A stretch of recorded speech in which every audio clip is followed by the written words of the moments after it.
Bonjour et bienvenue dans cette colère, une colère qui concerne directement la question de l'Union européenne et de l'immigration. Il faut être complètement aveugle pour ne pas se rendre compte que tous les pays d'Europe sont frappés de plein fouet par des vagues successives de clandestins qui représentent maintenant une sorte de submersion.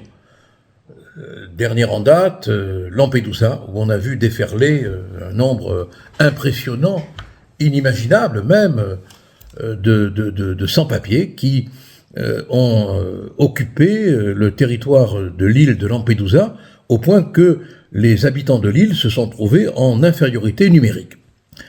Alors la question tout de suite se pose, que faire? Est-ce qu'on peut réagir? Je crois qu'il faut arrêter de se raconter des histoires. Il faut arrêter de rêver. On ne peut rien faire.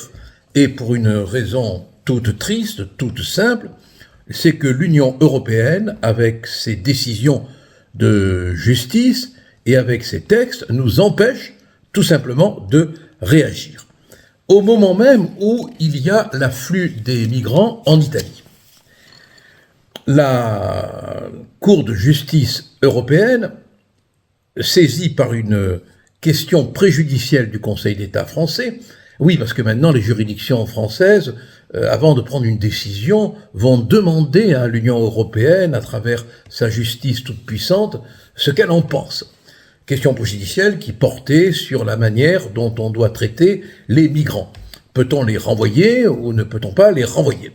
Alors, dans une forme qui n'appartient qu'à elle, la Cour de justice européenne a dit textuellement qu'on ne peut pas refouler un migrant, un clandestin. Pourquoi? Parce que dans sa décision qui date du 21 septembre, la Cour de justice de l'Union européenne a renvoyé les États, la France précisément, à des décisions antérieures, notamment à la directive retour, notamment à une directive du Parlement européen et du Conseil qui date, sauf erreur de ma part, de 2008, où il est clairement et très précisément déduit ceci. On ne peut pas refouler un étranger d'où qu'il vienne et qui a forcé la porte d'entrée.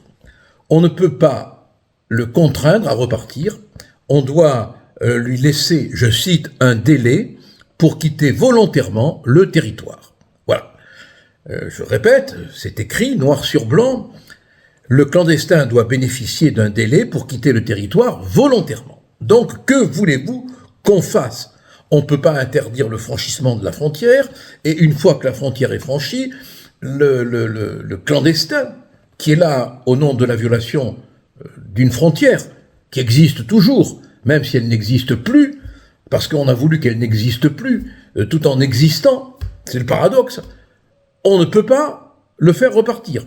Et quand il fait l'objet d'une obligation de quitter le territoire, eh bien, il faut que les États, les pays qui devraient le recevoir, délivrent un laissez-passer consulaire, ce qu'ils ne font pas, donc les OQTF, comme vous le savez, ne sont pas exécutés.